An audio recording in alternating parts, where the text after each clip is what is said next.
Hi there, this is Bob Kramer. Welcome back to Kramer's Garage. In this episode, I'm working on a set of carburetors for a 1976 Honda Goldwing. So somebody else rebuilt these carburetors recently, and the bike was not running right.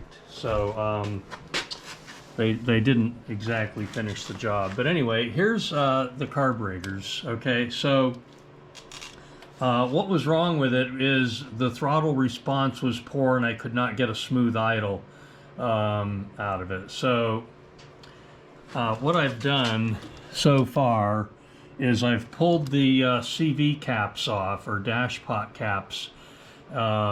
This is a constant velocity carburetor, and it's an old school constant velocity carburetor. So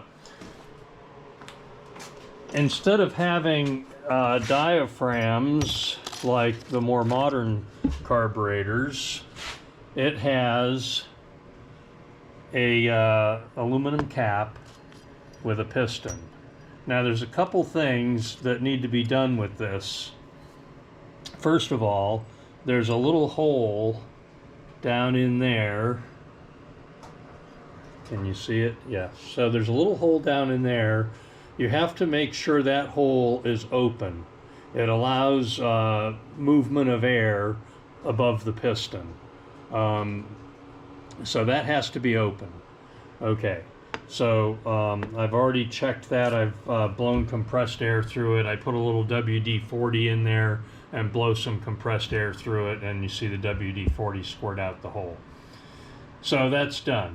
Now, this one here, you can see it has some scuff marks and crud inside. I have to polish that out. The inside of these needs to be polished, very smooth. If they're not very smooth, the piston doesn't move the way it's supposed to. So I'm gonna try to show you what's supposed to be going on here. See if I can get the right camera angle on this. Maybe. My tripod wants to fall over. Well, let's try this. Okay, so this piston has to move very freely inside that cap, and also there's a spring that sits in here like that, and when you have the spring in place and you drop the piston in, the spring should push it back up like that to nearly flush. Okay, on these particular carburetors, this is a GL1000, I have found that that generally doesn't happen. The spring is short and it's weak. And so therefore, no matter how much I polish the cap and the piston, it's not going to make that piston come up flush just under the spring pressure.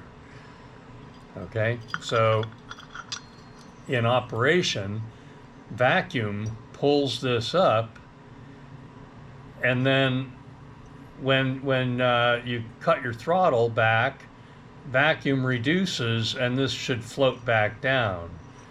The air movement through the venturi can hold it up and prevent it from coming back down, and it needs that spring to help push it back down.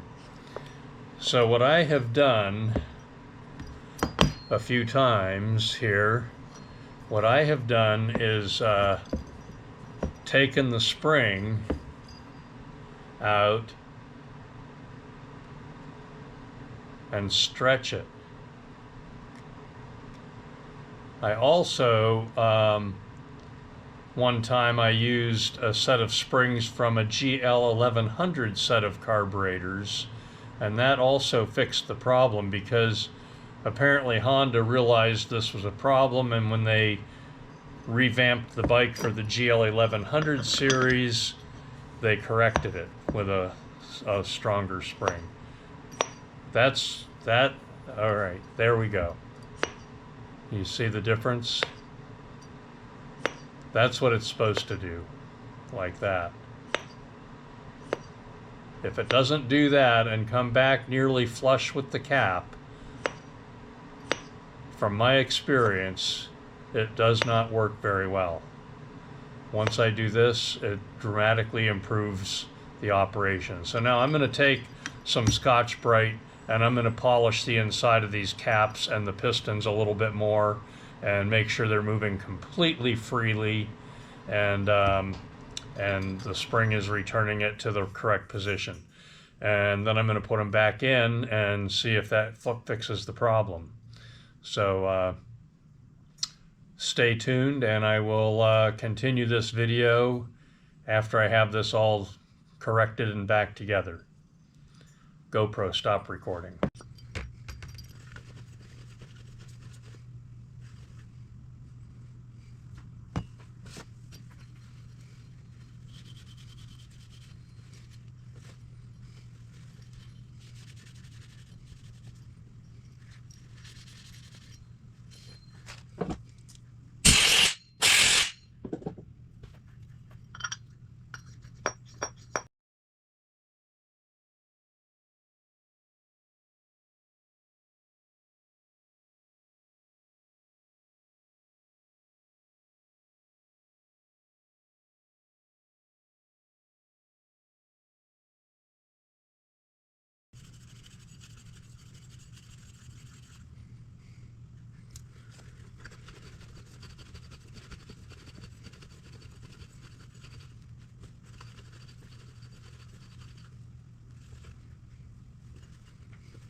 To remove these dash pot caps, you do not need to remove the carburetors from the motorcycle.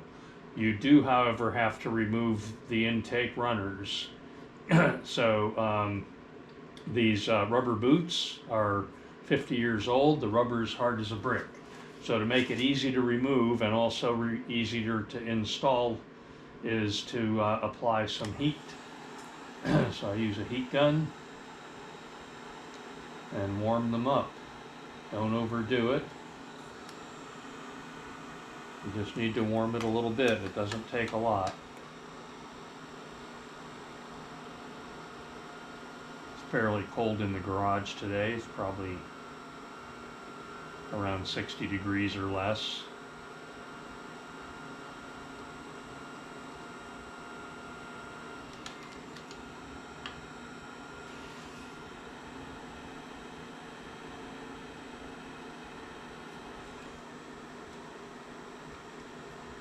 Should be warm enough. The metal clamp got pretty hot. And there it goes. Now, when I do this, I do one side at a time because you can't pull on it like that unless the other side is bolted in place. And when I put these back on, I will also apply a little heat. I put a little Vaseline inside, warm up the rubber. As you can see, that rubber is pliable now, whereas when it's stone cold, it's hard as a brick. Also, let's notice this. The O-rings that were put in here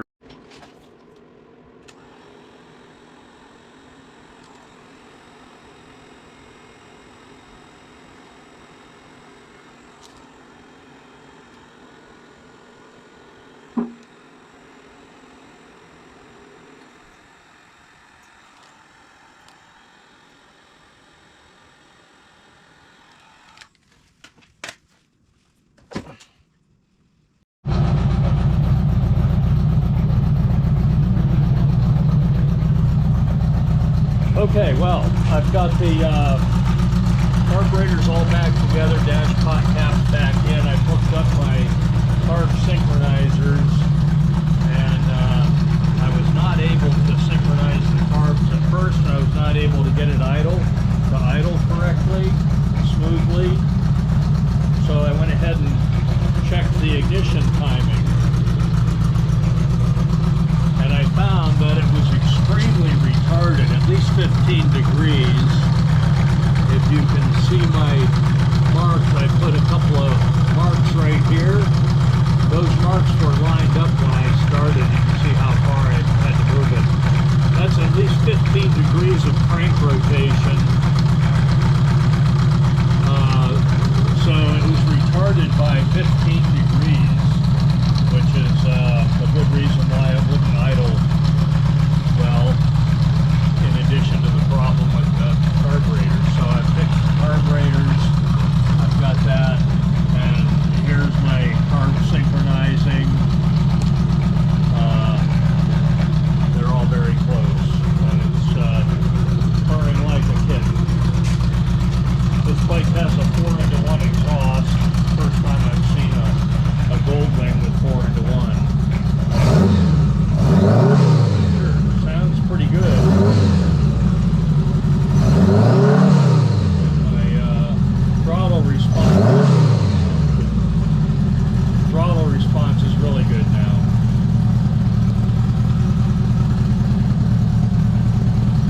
Push the choke back in.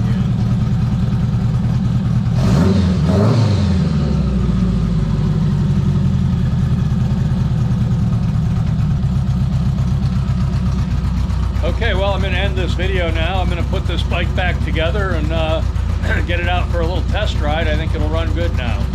So I hope you liked my video. If you did, give me a thumbs up and subscribe to my channel. That's all for now. GoPro, stop recording.